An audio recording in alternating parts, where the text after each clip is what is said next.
Good morning, America. For our viewers in the West, whiplash for federal workers, a mid-air scare, and remembering Roberta Flack. Elon Musk doubles down overnight on the ultimatum to federal workers.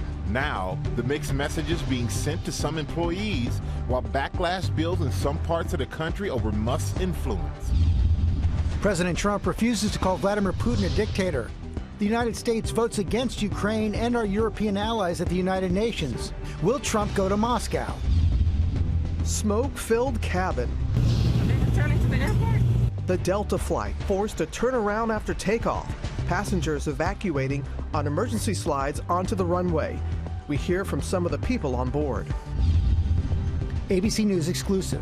Sit down right here. Sit her down on the flipping couch. The new home video of former mom influencer Ruby Franke.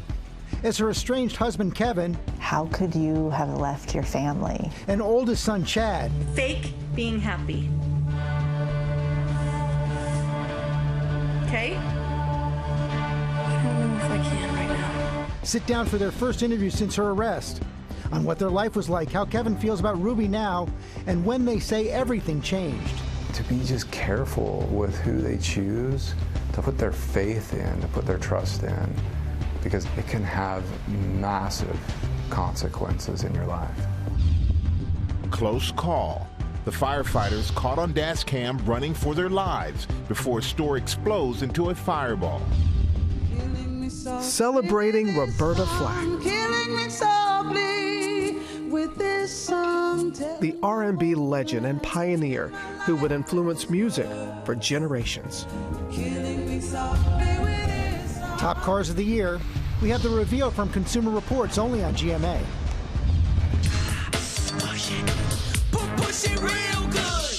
End of the brotherly shove. Like a glove. There we go. Look at Jordan Mailata weighs 365 pounds. Who's stopping him for half a yard? This morning, the NFL team pushing to ban the tush push and what it means for the Super Bowl champs. Live from Times Square, it's Tuesday. Good morning, America. Good morning, America. Why don't you go ahead and show everybody what you're doing today? No. Yeah, you feeling that salt and pepper, huh? They don't even know everything, Mike. Well, you cut it off right before. Just for you two. Well, good morning to everyone out there. Robin started out with a good one this morning. He enjoyed it. George enjoyed it for sure. Also ahead, we're tracking the latest changes brewing at Starbucks. More than 1,000 workers laid off. And now will the chain be forced to raise their prices? Yeah, we're also going to tell you how one restaurant chain is responding to the soaring cost of eggs, how it could impact your breakfast bill. And we are live from Vatican City with the latest on the Pope's condition. But we begin with Elon Musk doubling down on his ultimatum to federal workers to explain what they did last week or face termination. Our senior political correspondent, Rachel Scott, had the very latest on the mixed messages being sent to some employees. Good morning, Rachel. Michael, good morning. Mixed messages, to say the least. This is becoming whiplash for federal workers. The president and Elon Musk saying that those workers who did not respond to that email listing their accomplishments would be fired or semi-fired. But then the president's own administration directly contradicted him. And so all of this really raising questions about which guidance federal employees should be listening to. This morning, federal workers in limbo after confusing and contradictory guidance about that ultimatum and midnight deadline from billionaire Elon Musk, saying employees must respond to an email with a list of what they did last week or lose their job. The president calling that idea genius, saying those who don't answer would be semi-fired or fired. By asking the question, tell us what you did this week, what he's doing is saying, are you actually working? And then if you don't answer, like, you're sort of semi-fired or you're fired. But just as the president weighed in, his own administration gave conflicting information. The Office of Personnel Management told agencies the request was voluntary and that workers don't have to respond. The FBI, the Pentagon, and the Justice Department had already told workers to hold off. The Department of Health and Human Services sent competing messages, at first telling employees to respond to the email, then 6 hours later telling them not to respond. And finally telling workers they can respond if they want to, but warning they should assume that what you write will be read by malign foreign actors and tailor your response accordingly.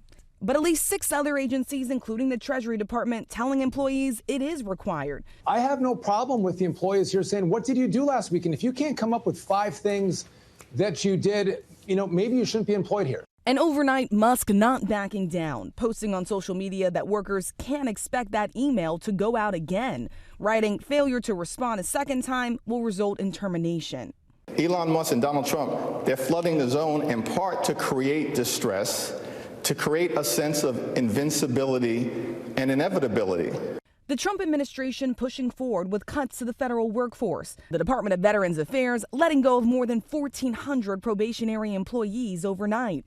Some of the efforts from Musk and the Department of Government Efficiency sparking backlash. Monitors at the Department of Housing and Urban Development briefly displayed a fake image of Trump and Musk with the words, "Long live the real king." HUD calling it an abuse of taxpayer resources, saying they plan to investigate the incident.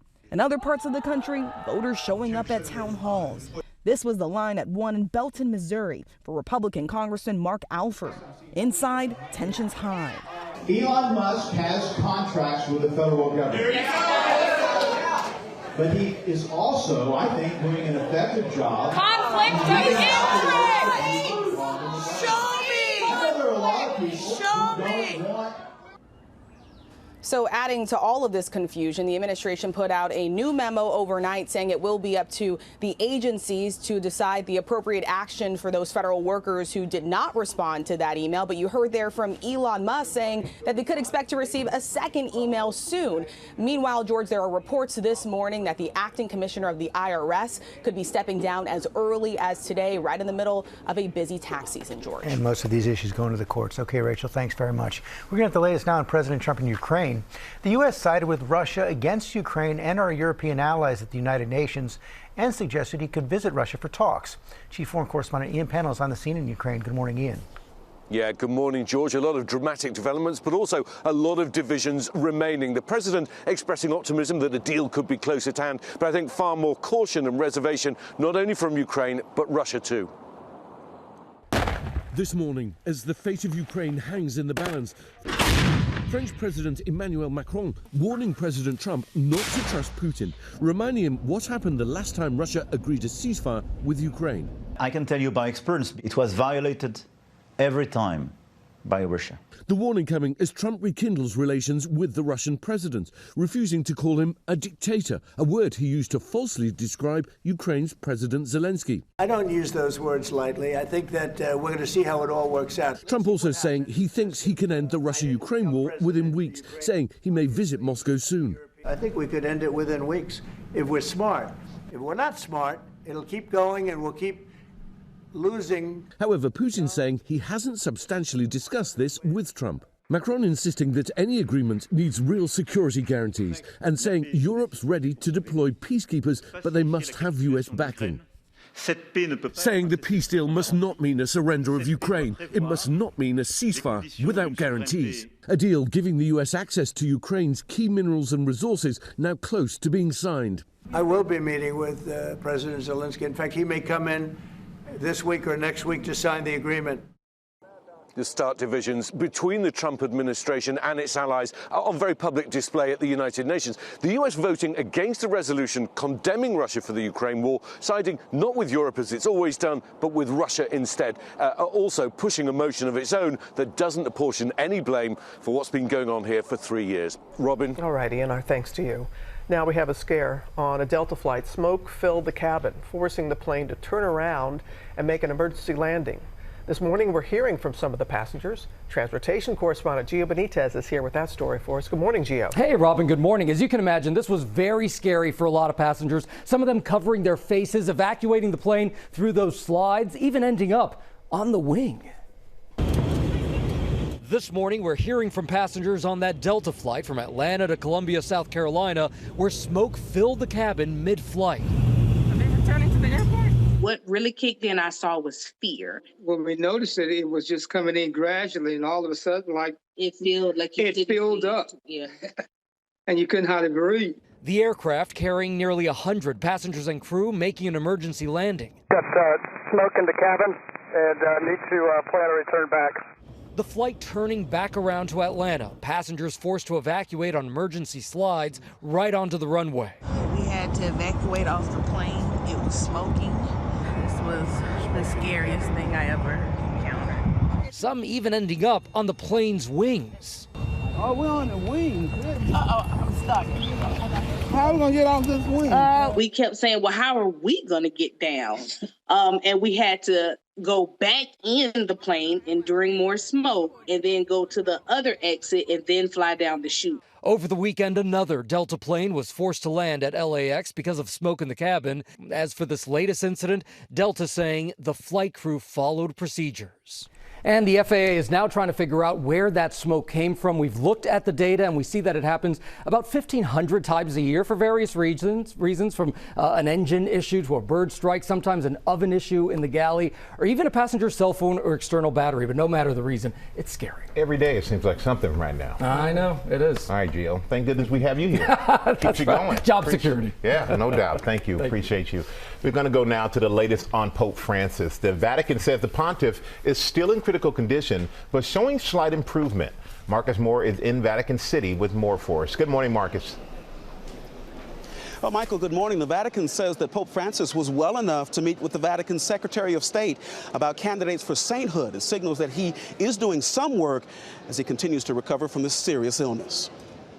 This morning, word from the Vatican, Pope Francis rested well all night, now spending his 12th day in the hospital. After hundreds gathered in St. Peter's Square overnight to pray for him. He's just been a breath of fresh air for us. As a world, really, not just as Catholics. I hope he's not suffering. The Vatican saying in a statement the Pope had shown slight improvement and resumed some work, but was not out of the woods, still in critical condition. His doctors remaining cautious about his prognosis. Vatican sources also tell ABC News that Pope Francis remains in good humor and that he's not in pain. And Robin, the faithful are expected to gather for him again for a special prayer service tonight here at the Vatican. Many are doing that. Many are doing that, Marcus. Thank you. Now to Starbucks, laying off more than 1,000 employees and getting rid of more than a dozen drinks. Chief Business Correspondent Rebecca Jarvis is here with whether your favorite drink, is it going to still be on the menu? Sure. A lot of people are wondering about this, Robin. Good morning. Nice to see all of you. It's 1,100 workers that are going to be laid off, people in corporate roles mostly, as the company restructures and shrinks its menu. The move is not going to affect baristas, those people in your cafes, and the changes are part of a larger overhaul at the coffee giant. Remember, we shared this with you when I sat down with the Starbucks CEO in December to address slumping sales and customer complaints about everything from wait times to the cost of drinks. Starbucks is cutting about 30% of its menu. Now for those 13 drinks they're getting rid of by March 4th. They include the iced matcha lemonade, 9 frappuccino drinks, including the cafe vanilla java chip, the caramel ribbon crunch creme, and the double chocolatey chip creme. Say it ain't so. Yeah, and the white hot chocolate. Starbucks is also out with a list of substitutions, so you can substitute a lot of their drinks. The drinks are pretty similar here. That's something to keep in mind. There's a lot of drinks on this list that you can find something else on their menu. But they're very popular drinks as well. They can be, but actually what the CEO told me is a lot of these drinks only get ordered once or twice in their locations, which is why they're doing away with them, and they believe that you'll have something else there. But if you're the one or twice that's getting it, you'll hear it. They'll hear from them. And he actually also said he was aware of that, and he hopes they'll find one of these substitutes. What do they get by cutting off the things off the menu? People who work at Starbucks have a little more peace of mind, because when you have so many things on your menu and you have to go make all these different drinks, that's one of the issues, and the other is time. You as a customer get your drink faster if they're making fewer of them, and they want to make espresso drinks within 4 minutes and your coffees within 30 seconds. That makes sense. But how about these coffee bean prices? So does it mean that the prices are going to have go up at Starbucks? Yeah. So the CEO told me at least not until September. That's the end of their fiscal year. He said they're hitting the pause button on any kinds of price hikes. So less choices, but better service, better quality. Exactly. That's the goal. All right. Thank you, Rebecca. Thanks, guys. We're going to turn now to some avalanche concerns as temperatures are going up. Ginger is tracking it. Good morning, Ginger. Hey, good morning, George. You know that globally, more than 150 people die every year in avalanches. That's the average number. And we've had a few people die just the last couple of weeks as we've had so many avalanche warnings. A reminder, do not go out in the backcountry. And this is one of the rescues that we saw recently in Vail. And so we have had not just warming, but a very stormy pattern, which I'll show you. This is the most recent video from a snowmobiler that was caught here on camera. The snowmobile's alone, and you're like, oh gosh, where's the person? Thankfully, everybody was recovered in this one. But this one clearly shows how that layer of snow, because snow falls in different layers, gets triggered, most of them, by the way, by the victim or somebody in the victim's party. So it can be a big snowstorm, it can be a period of strong winds, and during a thaw. And that is where we have a high risk today in the northern Rockies, parts of Idaho, Montana, watch out, and also into parts of the Cascades. Human-triggered avalanches there, very likely, George. Thank you, Ginger. We're going to turn now to what could be the end of an era for the NFL. Will Reeve is here to explain the brotherly shove could be banned.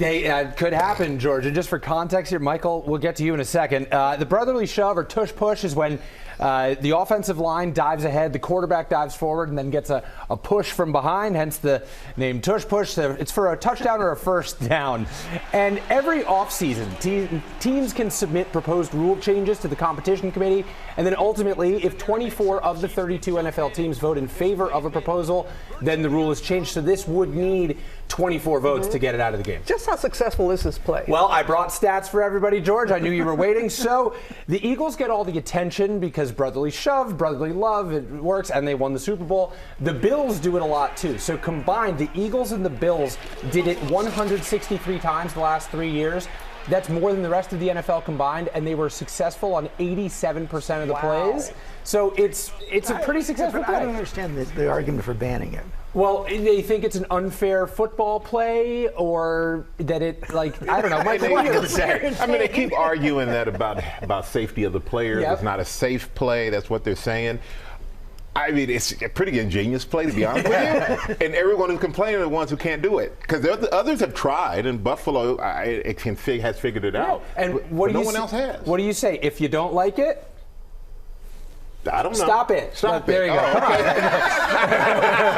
But how are teams going about like it? Grab a tush and push. I mean, I don't know. Oh, I can't. Well, how are they trying to? Yes, how are they trying to stop it? Okay. Well, it's pretty hard to stop. I mean, Jalen Hurts can squat 600 pounds, so like he's pretty hard to stop. But you could do what the Commanders tried to do in the NFC Championship game, just flying over the top. Yeah, he was offsides. He was offsides, but they just kept doing it until the ref was like, "We're going to award them a touchdown if you don't stop."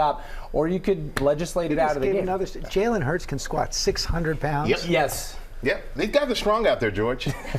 Yeah, they're not your average. And getting a push from behind? There you go. Well, we'll see what happens. All right, we won't try it here in studio. Okay. We'll take your word for it. All right, coming up, Gio Benitez has the exclusive reveal of Consumer Reports' highest rated top vehicle pick for 2025. Hey, Gio. Hey, Michael, I've moved outside because Consumer Reports checked out more than 50 cars before choosing one that they say has a luxury feel without that luxury price. And we've got the big reveal, and it is nice. That's coming up, Robin. Okay, Gio also ahead celebrating the life and legacy of R&B legend and pioneer Roberta Flack. And our exclusive with the estranged husband and eldest son of Ruby Frankie, the momfluencer who was convicted of child abuse. Coming up, Kate Hudson and Chelsea Handler are both here live in Times Square. It is a hot Tuesday morning. We'll be right back. Strumming my bed with his fingers, singing my life with his words. Her unmistakable voice, Roberta Flack, Killing Me Softly. We're going to have so much more on her incredible life and lasting legacy just ahead. What a classic there. First, new at 7:30, federal judges approved a request by one of Sean Combs' defense attorneys to withdraw from the case. Anthony Rico has not publicly revealed why he's stepping down, citing attorney-client privilege. Diddy has pleaded not guilty to sex trafficking, racketeering, and other charges. Also, a Staples store for crafts and fabrics retailer Joann is set to close all stores amid slow demand and inventory shortages. The company says that their website, Joann.com, and the mobile app will remain open for going out of business sales. Also right now, look at this dash cam video showing the moment a Kansas auto parts store bursts into flames. Multiple firefighters fleeing the explosion, which officials say was caused by a gas leak that led to evacuations this weekend. No injuries were reported. And the next time you order eggs at restaurant chain Denny's, you'll pay more. Denny's will add a surcharge to all egg dishes to reflect the higher prices it is paying as the nationwide egg shortage goes on. Denny's did not indicate how much the surcharge would be. Local restaurants will make that decision. We're going to turn now to an ABC News exclusive interview with the estranged husband of Ruby Franke, the momfluencer who pleaded guilty to child abuse charges. Kevin Franke and his oldest son sat down with Eva Pilgrim. She joins us now. Hey, Eva. Good morning, George. Kevin and Chad Franke tell me they haven't had any contact with Ruby, but they are still dealing with the aftermath of what she did to their family. The two telling me they wanted to share their story to set the record straight. Sit down right here. Go sit on the couch. Oh. Sit her down on the flipping couch. This morning, new home video of former mommy influencer and now convicted child abuser Ruby Franke. I'm still recording! The Utah mom of 6 was known for her tough parenting, carefully crafting her image to millions of subscribers on her 8 Passengers YouTube channel. Some days parenting requires uncomfortable conversations. But a disturbing reality was revealed after Ruby's youngest son escaped in August of 2023. This chilling 911 call leading to her arrest. I just had a 12-year-old boy show up here at my front door asking for help. He's emaciated. He's got tape around his legs. My wife, Ruby's sole ambition was to be seen as the perfect mom. Franke's estranged husband Kevin and oldest son Chad now opening up in a new Hulu docuseries, Devil in the Family: The Fall of Ruby Franke. She just wanted to show the view of a Mormon happy family, but they only saw what we wanted to show them. Both sitting down exclusively for the first time since Ruby's arrest. It was so outlandish to me that it had to have been fabricated. Before their YouTube fame, Kevin and Chad say the Frankes lived a normal life. I had very fond memories as a young child. Did you think your mom was a good mom? I would say so, yeah. We just felt very much like an average family. At what point did it all change? I think once companies started coming to us offering big money for scripts. Be excited to tell them where your name came from, even if you have to fake it. Fake being happy. Okay? I don't know if I can right now. It was a chaotic experience. So lots of yelling, lots of snapping, and lots of timeouts in the corner. Everything that Chad and Kevin remembered about this crazy story was meticulously documented. It was like having camera crews inside the house over a decade. Kevin and Chad say the family dynamic really shifted after Ruby hired this woman. I'm Jody Hildebrandt. Therapist and life coach Jody Hildebrandt to work with their family. She came across as somebody who was firm and very authoritative. So we thought, oh, this is a perfect fit.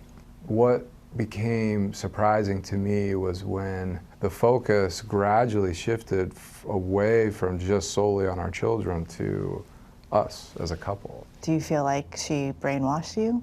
She took control of something that was very, very important to me. My marriage, my family, and she used those like a carrot on a stick. Looking back, I treated her as a god, and I trusted her so much. Kevin says Jody and Ruby insisted he move out and cut off contact with his family to work on his addiction to selfishness. How could you have left your family? The bottom line is that I was choosing to trust a licensed professional mental health counselor and my wife, and they gave some terrible counsel. And I have regrets, and I wish that I hadn't done those things. Do you still love her? I do. I don't think I'll ever stop loving her. Does that mean that I want to let her back into my life, let her back into my kids' lives? Absolutely not. Guilty. Both Ruby and Jody pleaded guilty to 4 counts of child abuse against Ruby's 2 youngest children and could serve up to 30 years in prison. Kevin recently speaking at a Utah State House hearing advocating for child protections around family vlogging, reading a letter from his 11-year-old daughter. I feel like my mom used me for money. What do you want people to know? There is real danger when you place yourself or your family, your children out onto public social media. To be just careful with who they choose to put their faith in, to put their trust in. because it can have massive consequences in your life. What does happiness look like for you guys? Enjoying time with my siblings, it feels a lot more free. It's wonderful to be surrounded by my children. There's laughter again. We have a lot of new furry friends. Our home is a zoo. It is a zoo, and it's funny because like they chew up all the floorboards and everything, and I'm just thinking if Ruby was here, she'd be furious, but Ruby's not, and I don't care, and I'm happy. Now, we reached out to Jody and Ruby for comment. Jody had no response. Ruby responding saying she does not want to cause any distress to the Franke children and wants them to know they are loved and her priority. You can watch the new docuseries Devil in the Family, The Fall of Ruby Franke on Hulu this Thursday, and the latest issue of People magazine is available on newsstands now. How was it sitting down with them? It was interesting because, you know, it's a story that everyone feels like they know, and they lived it and saw it in a very different way, and it was interesting to hear it from their perspective. It was. Thanks for sharing that with us. Now on GMA, we are going to celebrate the life of Roberta Flack, the singer best known for her hit Killing Me Softly was his song, also a trailblazer, helping forge a new genre of music.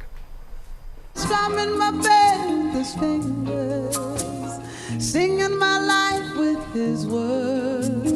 Reeled in by the enchanting texture in her voice, Killing me softly with this song, and sultry melody in her music.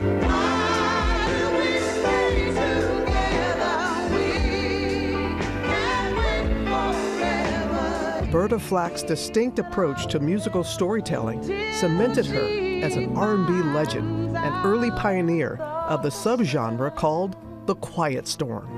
Tonight I celebrate my love for you. Flack was born just outside Asheville, North Carolina in 1937.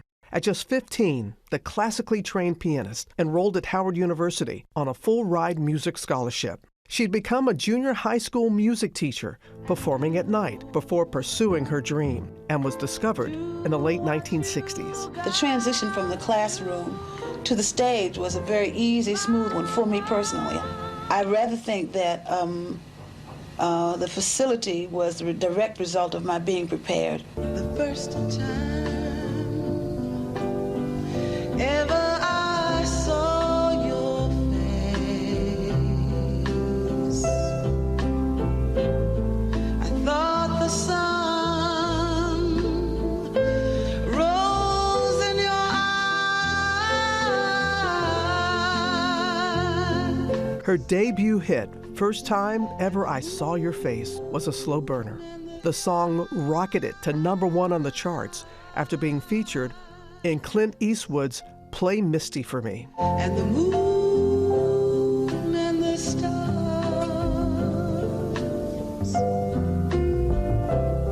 were the gifts you gave. An unlikely sophomore contender came after. When I hear strumming my pain with his fingers, singing my life with his words, my heart goes, paralysis sets in. Killing Me Softly with his song. The R&B singer would have 6 top 10 hits and win a total of 5 Grammys, including 2 consecutive wins for Record of the Year, making her the first artist to do so. New fans would be introduced to Killing Me Softly when the Fugees released their take.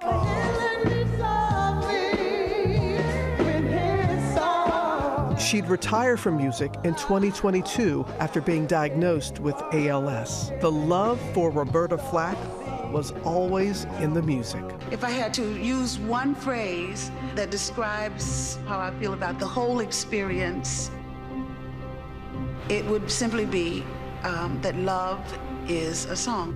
Where is the love? How many times did you get chills listening to her music? And not many people know that she fostered some great talent. Luther Vandross was her background singer, and she was the one pushing her. Pushed him to the floor and said, "No, you need to." And in the documentary, Luther Never Too Much, which actually is a great documentary, He talked about how Roberta Flack famously fired him as her background singer. She believed that much in him. In other words, had to fire him so that Push he him would out go there. out and Push him out there. But she was just a beautiful, beautiful soul and music that will stay with us forever. No doubt. I'm glad we had a chance to just watch that this morning. Now, our play of the day with one school getting in formation. Will, you got it for us. I sure do. Let's brighten our day here. We'll go all the way to South Africa for this, to Curro Durbanville High School, as a matter of fact. The students are in the stands, and they're getting some chants off. Look at how synchronized this is. That is a sun that they're making with, what is it, shirts and things? They're saying, "I've got sunshine in my pocket." That's from Justin Timberlake's hit, "Can't Stop the Feeling." And then they sing and create the perfect visual. Look at this, for "Just Keep Swimming" from the Disney Pixar classic Finding Nemo. How long do you think, oh, and this is Let It Go from Frozen. I like that even in South Africa, they love the Disney hits. That's very good. They're smart that way. How long would this take, you think, to figure out? I don't know, in my high school, we would have had no chance. Look at this. Isn't that pretty impressive? Yeah. A little spirally thing. The Curro Durbanville High School winning the spirit competition, perhaps unsurprisingly, at the annual track meet. Well, good thing. Yeah, somebody called in sick. You can't call in sick. We need you today. Thank you, Michael. Coming up. Oh, Michaela Schifrin. Yes. Going to join us live. Good morning, America. It's 8 a.m. Elon Musk doubles down overnight on the ultimatum to federal workers. Top cabinet officials resist. The mixed message is being sent to some employees, while backlash builds in some parts of the country over Musk's influence. Racing into the history books, skier Michaela Schifrin, fresh off her record 100th World Cup win, joins us live. Look who's running point this morning. It's Kate Hudson live in Times Square, telling us all about her new series. And whatever you think you heard, just bring double. The hilarious Chelsea Handler is in the building, and she's saying, "Good morning, America. Let's go." Live from Times Square, it's Tuesday. Good morning, America. You heard the woman. Let's go. We cannot wait to catch up with Kate Hudson and Chelsea Handler and superstar skier. Oh my God, there she is, Michaela Schifrin. She's going to join us live. She just notched her historic 100th World Cup victory. A record no one ever imagined would be broken. We're going to talk about that and a whole lot more coming up. Yeah, she is fantastic. She is. Good person as well. And also ahead, we're going to take you inside an elaborate scam involving gold, how it works and how you can spot the red flags. First, look at the top stories breaking today. We start with Elon Musk. He's doubling down on his ultimatum to federal workers to explain what they did last week or face termination. But top officials in the administration are resisting this. Mixed messages being sent to employees. I want to go back to your senior political correspondent, Rachel Scott. Good morning, Rachel. George, good morning to you. Yes, mixed messages and whiplash for federal workers this morning. The deadline has now passed for employees to respond to that email with a list of their accomplishments. The president and Elon Musk says that those who did not respond could be fired or semi-fired. But then the president's own administration providing conflicting and contradicting responses, saying that it is voluntary to respond and that employees do not have to do it. Federal agencies also providing their own guidance, which is also conflicting. The FBI, the Justice Department saying employees do not have to respond. Other agencies directing their employees to respond. And this morning, federal employees are now waking up with new guidance from Elon Musk, only on his social media, saying that federal workers can expect to receive another email saying failure to respond to this second email would result then in termination. Meanwhile, this morning, sources are telling us that the acting commissioner of the IRS is expected to step down in the middle of a very busy tax season, Michael. Yeah, a lot going on, all confusing there, Rachel. Thank you so much for that. We're going to turn now to the American Heart Association, urging new and expecting moms to be screened for depression and anxiety. Ariel Reshef is here to break down the new recommendations. Good morning, Ariel. Good morning to you guys. Really glad we are talking about this. The American Heart Association is underscoring the connection between mental health and cardiovascular health for new and expecting moms. In a new recommendation just released this morning, doctors are urging hospitals and healthcare providers to screen for depression and anxiety during and up to 1 year after pregnancy, saying that psychological conditions during that time span are among the leading causes of maternal death in the U.S. and have been also linked to long-term heart problems and negative pregnancy outcomes. Experts say struggling with depression and anxiety or other psychological issues may lead to a poor diet, not enough exercise, smoking or drinking, which of course can have an impact on pregnancy and lead to heart problems and even death. They are hoping that by screening, health professionals can help identify and even treat these issues early, improving the overall health of mom and baby in the short and the long term. This is going to save a lot of lives. It will. Mind and body connection there. All right, Ariel, thank you for that. Now to one of the priciest purchases you can make, a car. The average price for a new car is close to a record high of more than $49,000. Consumer Reports is revealing its top picks, and Gio is outside and back with the details. Do tell, Gio. Good morning. Hey, Robin. Good morning again. Yeah, Consumer Reports puts dozens of cars through rigorous testing each year. And in just a moment here, I'm going to show you the highest rated top pick. And I think you're going to be really surprised about the price. But first, let's go ahead and take a look at the top scores in other categories. New this morning, an exclusive look at the latest top rated car picks from Consumer Reports.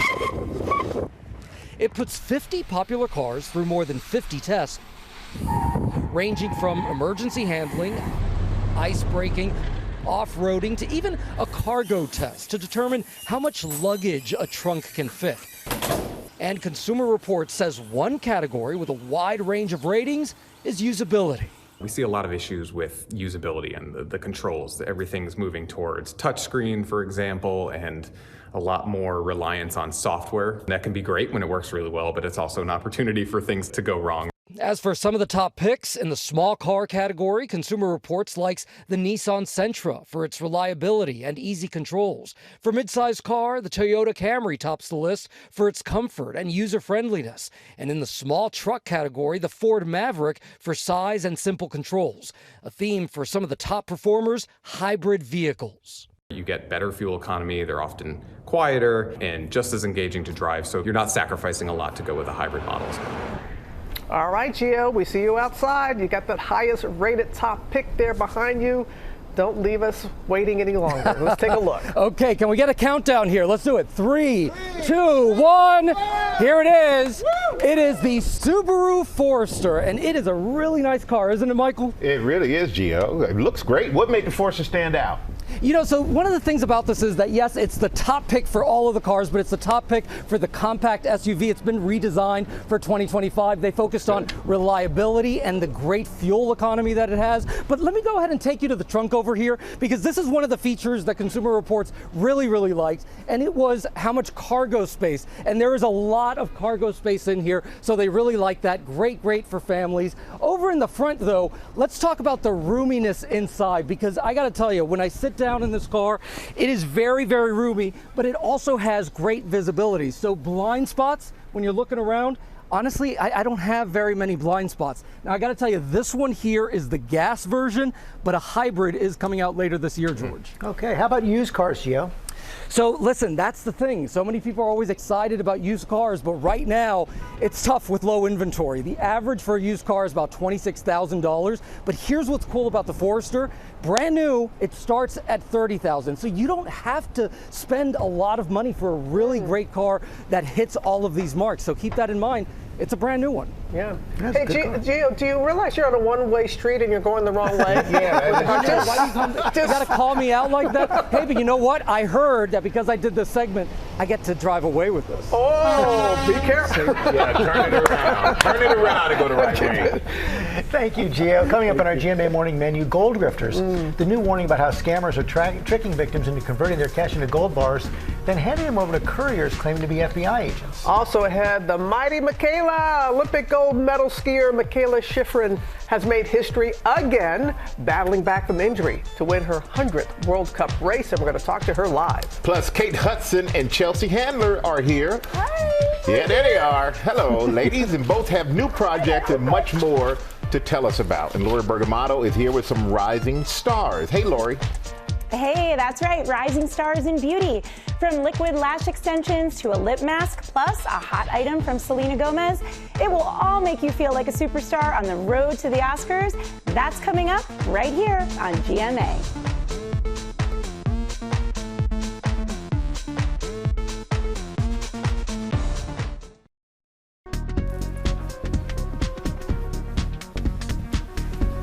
Nice day here in New York City, and now we're going to go to our GMA cover story, a new warning about an elaborate scam involving gold. With the price of gold near its all-time high, scammers are taking notice and taking advantage using a scheme that starts with a pop-up ad. Investigative reporter Dan Crowd from our New York station WABC joins us to tell us what you need to watch out for. Good morning, Dan. Good morning, Michael. Law enforcement says they've never seen anything like it. An international fraud ring where scammers are sending couriers posing as federal agents around the country to pick up gold from people. In 2024, victims of gold scams reported losses of $126 million. Those especially vulnerable, retirees who use the internet.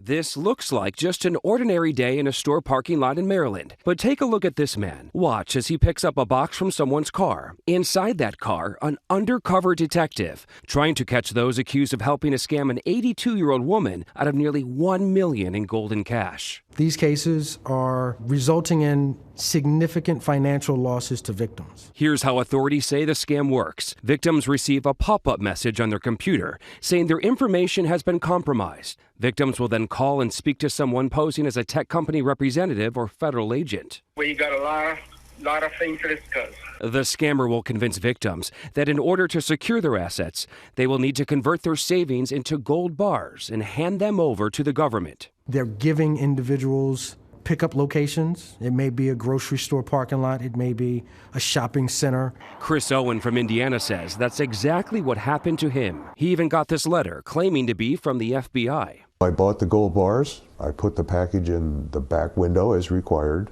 I asked you for my agent. He nodded. He never said anything to me. He then drove off. Owen soon realized he'd been scammed.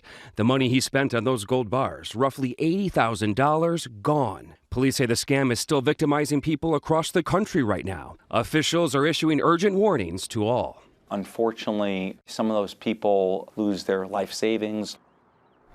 While law enforcement hasn't publicly identified any ringleaders yet, they tell us they have found call centers overseas. Tonight, ABC News Live Prime, we speak exclusively to someone involved in this scam, what he's telling us from behind bars. Michael? Yeah, definitely important message to get out. Thank you so much for that, Dan. It really is. We're going to turn now, Michael, to the true GOAT of skiing, Mikaela Shiffrin, cementing her place in history over the weekend, a monumental 100th career World Cup win. She is the first skier ever to achieve this feat, and she joins us now live from Sweden for her first interview since that big race. Mikaela, first of all, congratulations. So many people, they didn't think you could do this, and you're getting so many accolades right now. Michael Strahan has been shouting your praises here in the studio. You've got, tennis icons, Roger Federer, Billie Jean King. Can you just share with us your emotions with your 100th win? It's been a little bit overwhelming, especially since the injury that I got in Killington earlier this season in November that took me out for several months and a pretty deep puncture wound. So coming back from that, there's just, this season has been like full of a lot of uncertainty. It's been full of a lot of pain and a lot of hard work, of course, to try to get back to racing. And I'm gonna be honest with you. I did not really see myself achieving this milestone this year either. Wow. So it's pretty overwhelming. Well, you talk about those multiple injuries throughout the 2024, and you know what? And bless you for being so vulnerable and open about your mental health, well-being, the anxiety, the PTSD, and certain slalom events. So, can you just talk a little bit more about what motivated you to get back on the slopes? Yeah, well, normally we're traveling, competing on the World Cup circuit from September until March. And with the injury this season, I was actually home. And I had an injury last season, too, to my ankle and my knee that kept me out for a couple months. So this season, I was home for a period of time doing rehab and just trying to get, the muscle function of my oblique back moving. And this whole time I had it in my mind, like, if I can just get back to skiing, then it's going to be okay again. Everything's going to be okay again, and it'll be fun, and I'll be able to really move past this sort of horrific process. And then we got back to skiing and got back to racing, and I've been struggling with this sort of like this kind of PTSD. I guess you can call it fear, but it's not this sort of like cognitive awareness of fear. It's like my body is aware of the risk. When my mind says go, my body won't. And that on top of everything else and trying to get the training and the repetition and just to prepare for racing has been, I guess, like I said, overwhelming. But slalom, which is the event on Sunday, the 100th victory was in a slalom, and that's always come a little bit more naturally to me. And I'm hoping that having this exposure to racing and slalom in GS is going to help me kind of build up the fun and the ability to take on that risk again. And hopefully enjoy it. Yeah, we want you to enjoy it because we enjoy watching you. We have since you were 16 years old when you won your first race. But winning this World Cup race isn't just about your personal legacy. You're using it to celebrate the next generation of skiers, aren't you? Can't you tell us about your partnership with the Share Winter Foundation? Yeah, thank you for asking. I'm really excited about this. I mean, sort of knowing that if I had success this year, it was possible to get 100, spurred this conversation with my team and myself to say, like, what can we do that's better and bigger and more meaningful than a number and kind of a record in a sport that we don't really get to share that much with the world. And ski racing is a sort of niche sort of sport, and there's a lot of people out there, and there's a lot of youth that is really denied access to it. It's so Share Winter works to help give more youth in the U.S.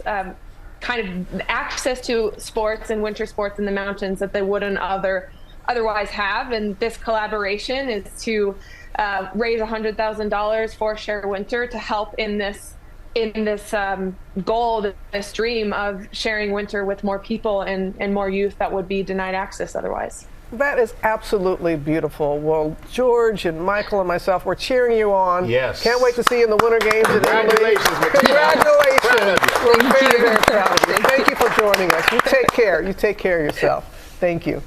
Okay. We already started the interview. We're so happy to welcome back Golden Globe winning actress Kate Hudson. She's starring the new comedy series Running Point. Welcome back. Good to see you. It's good to see you. I'm so happy to be here. I'm going to skip Michael's question. You can get to that later. Just tell us about Running Point. Oh, Running Point is a 30-minute comedy on Netflix where I play the president of a basketball team, and it was a blast. I mean, it's loosely based on Jeannie Buss's life, who's the president of the Lakers, and she kind of gave us this like amazing idea for a comedy and just let us go, which was so rare. And she put so much trust in Mindy Kaling, who's our writer and creator, who's amazing. And Mindy put the best team together, and now it's out. I mean, it's coming out on the 27th, and we're so excited. But you knew Jeannie, didn't you? I did. Yeah. I knew Jeannie. I met Jeannie because we were a big hockey family, and Jeannie was running the Forum Club and the Forum in Los Angeles. And so I met her. She was more like, she'd keep me out of the bar area. Let's just say she was like, you can't go in there. And that's where I met her, and I was quite young. But and then obviously we got reconnected over the filming of this. And she's in on the joke of the show? Yeah, she's wonderful. She's got a great sense of humor, and it really is a wild world in the front office of professional sports, and also being the first woman to run an NBA basketball team. Yeah. I mean, and she's done such, obviously, an amazing job carrying on the legacy of her father. But I mean, the stories are endless. Yeah. And she is enjoying, being able to laugh at it as well as, experiencing it herself too. So. Well, let's experience a clip. It's a bar scene. No, let's check out a clip. Obviously, I love Marcus, okay? He got me and the kids invited to a Simpsons table read. But if we're not going to make the playoffs, then maybe it's time we talk rebuild. First of all, we don't know we're not making the playoffs. Second, we are not getting rid of Marcus. I know the record doesn't show it, but this is a winning roster. As much as I love getting berated by the three of you, I have a team to run, so if you'll excuse me. No, wait, this is my office. You get out, and then I will work in here. There's a lot of trying to remind herself she's running the team, And you said Mindy Kaling, she produced it, wrote it, and all this stuff. How was it working with Mindy? Wonderful. She really is such a collaborator and has the best team of writers. But when you work with someone who puts trust in their writers and trust in their cast, I mean, she really casted this show up like crazy. Everyone's so funny. All of the actors could have their own show, and so she just and then she let us go. You know, she really did. And also, Mindy had just had a baby. She had a baby and then was the next day at a table read. And I was like, you need to go home. She's like a machine. She's amazing. Oh, well, you're one to talk. How about your music?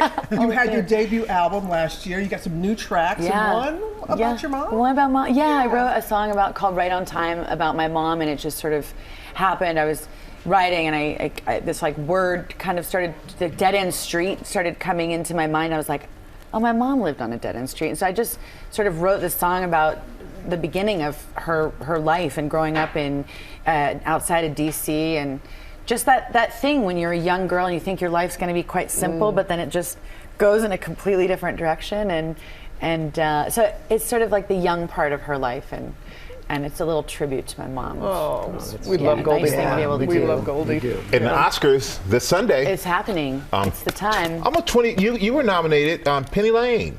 Almost Famous. Yes. Yeah. Did you realize that character was just gonna be so beloved 25 years later?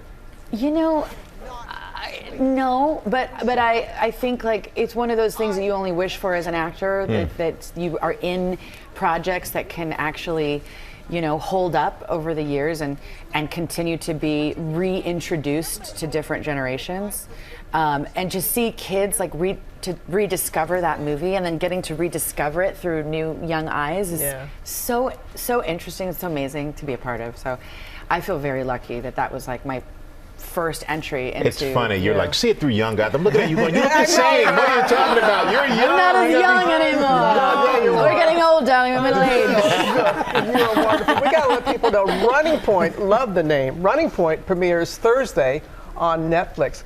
We got Chelsea Handler here next. A very good of Richard. Welcome back to GMA, live from Times Square. We're back now with comedian and 6-time New York Times best-selling author Chelsea Handler. I feel like the champ is here. Yeah. She has a new book out this morning called I Don't Have What She's Having. I love that. Chelsea, good morning to you. Thank you for being here. And first question is, what is Chelsea having right now these days? Lots of treats, lots of different treats. I'm having a great time. I'm just filled with optimism and positivity, and that's what this book is about, injecting optimism and positivity in uncertain times, and to instill in women that kind of energy of togetherness and sisterhood, and remind us all that we're stronger together, and to get after the life that you want for yourself. I love that message. And you're much more vulnerable in this book than you have been in the Thank you, Michael. past. I was hoping you were going to say that to me. Of course. What made you want to write a book that really was more vulnerable compared to what you've done before? Because I'm at a different phase in my life. I've been through a lot of therapy, and I've been given the gift of self-awareness. So I'm a lot softer, gentler, more compassionate person. And I wanted to share with everybody how I feel about life and how I feel about sharing my life with others, and to kind of instill in everyone the confidence that I feel like I wish every young girl had, you know, like believe in yourself, find out who you are, and don't be apologetic about making non-traditional decisions in your life. And you're filled with gratitude in this book as well. I want to read a passage that really stuck out with me, and this is it. It's so important to show up for people in need, to take someone in, to realize they are struggling, and to inconvenience yourself when you can save another person's day. Who did that for you? Who did that for you? So many people have done that for me. Jane Fonda did that for me. There's a story in the book about Jane Fonda. She called me to her house one night to have a very difficult conversation with me about my bad behavior. It was very scary because it was Jane Fonda and me, and I had behaved badly, and she called me out on it. But in that moment, as mortifying as that was and embarrassing as it was, it was sisterhood. She showed me and gave me a model of what a real sister does, which is take the time out for another person and have a difficult conversation. And after that conversation, I decided I wanted to live my life that way. I wanted to be just like that, so that anyone who came to me for the truth would get it, and that I would be somebody who didn't shy away from difficult conversations. Did you know it was coming? I mean, I went through a phase where a lot of things were coming, so yeah, I kind of deserved it, It wasn't that much of a surprise, but it was, it's always a little bit of a surprise. But I mean, to this day, she and I are great friends. I don't think there's a person I admire more than Jane Fonda, and I'm so grateful for that conversation because it really did change my life. You also got a new comedy special, your fourth, coming out on Netflix, The Feeling. Yes, The Feeling. Well, The Feeling is probably not a subject for morning television, but the special takes you back to my childhood because I was born this way. This personality I was frustrated from the word go. I felt like, I remember coming home from the hospital and being like, I do remember this, looking around and seeing 5 other children and going, oh my God, who are all these people? I'm like, there's 5 other kids here?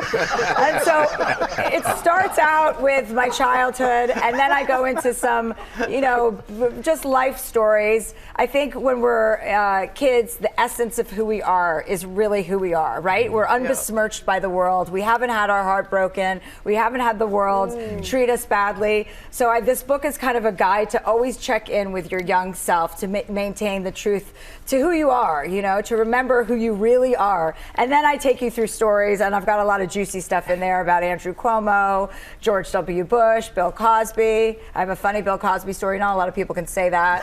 As you said, it may not be for this show. Right. You're ahead of your time not there. that kind of story, but wishful thinking. But if they don't get it in the book, they can get it in the podcast. Dear Chelsea, your podcast, it's as popular as it's ever been. I mean, really, it's amazing. But do you have a dream guest? I would love to have you on, Michael. I'd like to. We give advice to callers, real life advice to real life people, which I love doing. Oh, I'm in for that. Yeah, I think you'd be good at that. Okay. Yeah. I'm in. We'll figure out how to do it. I just came here to book you, so. And I got to say, really quick, Jane Fonda had a profound experience of my life as well. Yeah. Unbeknownst to me, when I was a kid, and they called me Bob, which meant big old butt, booty on back, George. I brought Jane Fonda workout tapes, and I used to work out the Jane Fonda to lose my butt. It all began there, right? Thank you, America. You're welcome. You learned something more about me. I had to think about that. But you know what? Let's celebrate you, Chelsea. We're going to celebrate your new book, and we're celebrating that it's your birthday today. There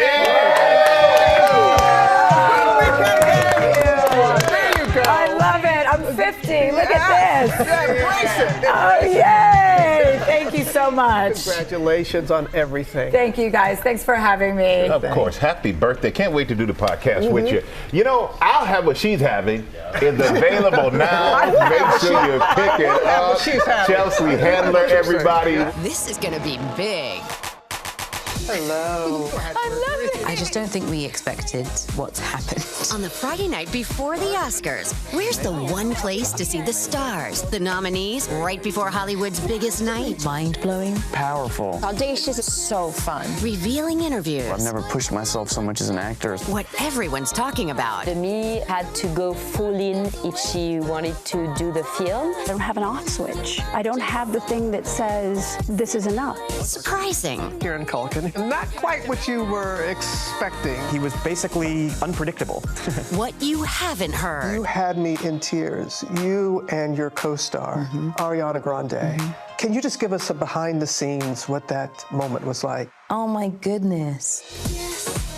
And see an exclusive rare look inside the wardrobe closet of Wicked. And we're talking the Elphaba and Glinda dresses. This is the dress for defying gravity. And what about Conan? I feel a lot of tension here. It's a real tense set. Countdown to the Oscars with Robin Roberts. Don't be wicked, Robin. But I want to be popular. This Friday night at 8, 7 Central on ABC and stream on Hulu. You just came up with that just now? That was good.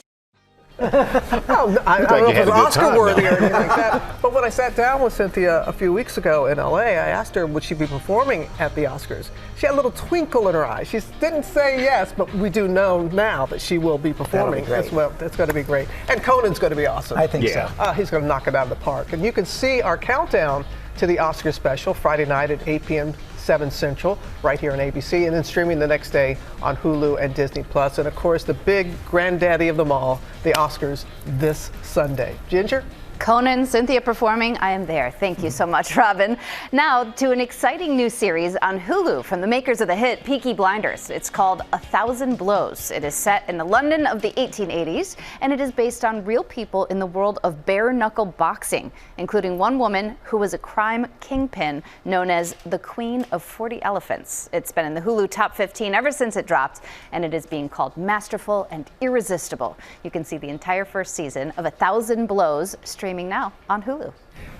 We are on the road to the Oscars, and it's day 2 of Icons Only. This morning, lifestyle contributor Lori Bergamotto is showing off beauty products that are the rising stars that will bring out the star in you. So let's shop GMA. Let's get going right here. Let's do it. Okay, so first up, Thrive Cosmetics mascara. This is, they actually call it liquid lash extensions because it's that good, Robin. Right. So let me explain what this is. It's tubing mascara. Tubing mascara is a little bit different than traditional mascara because it actually encapsulates each individual lash in a water-resistant polymer. What does that mean? It means you're going to get longer, thicker looking lashes, and that it's going to be great for sensitive eyes. So if you're a person who struggles with like smudging, or if you are crying, like if you're going to watch your Oscar special and might be crying, this is a good one to wear because it is basically water resistant. But when you take it off at night, don't question me on the science. All you need when you take it off at night is a little warm water and a lot of pressure, and it comes right off. So if you have sensitive eyes, it's great. And as you called out, it is Thrive Cosmetics, not cosmetics, because they give back every time you buy one. They give back to their over 500 plus network of nonprofits. I know they're a friend of the show. They've done some great things. Their founder is just exceptional. Okay, I remember when this went viral, didn't it? Oh, it did. Yeah. So were you one of the people on the 10,000 person waiting list? Could have been. Okay, so in 2015 when this launched, there was a 10,000 person waiting list for this Glossier Boy Brow. And why? Because it's incredible. It really works. It's an unlikely inspiration source was from a mustache pomade. That was how they developed this, you guys. And the reason for that is because a lot of times brow gels can make it really stiff and a little bit flaky. Nobody wants that, right? This is really soft. It gives a flexible hold. It comes in different shades. So if you have very fair skin or light brow hair or dark, you will find a shade for yourself. And also, it lasts all day. If you have thin brows, it can make them look a little bit thicker. So this is a fantastic product worthy of the wait list. Let's glow.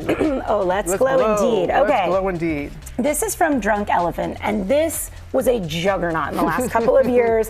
We found these at Ulta, and these are their B Goldie and D Bronzy glow drops. So what it is actually a serum. You can add it to your moisturizer, you can use it alone, and it just adds a little thin veil of like a lit from within radiance.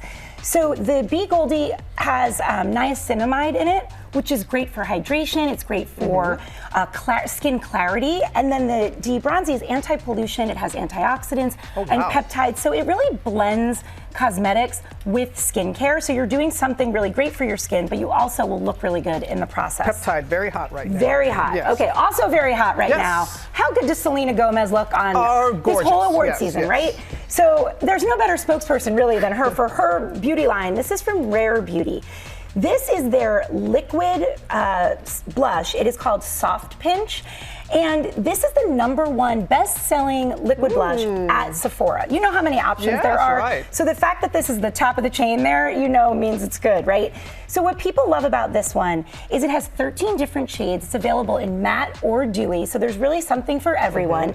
And you just need a tiny little bit, Robin. A little bit goes a long way. You can layer it. This little tube here will last you for a really long time. That little tube. Yeah, that little tube. And you can see it's just like a soft applicator there. You just want to do a dot or two and blend it in. And it looks really beautiful on so many different skin tones. So definitely want to check that out.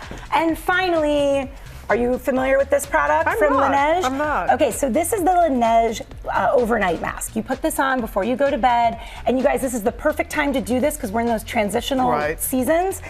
It helps to gently exfoliate whatever dry flakiness you have.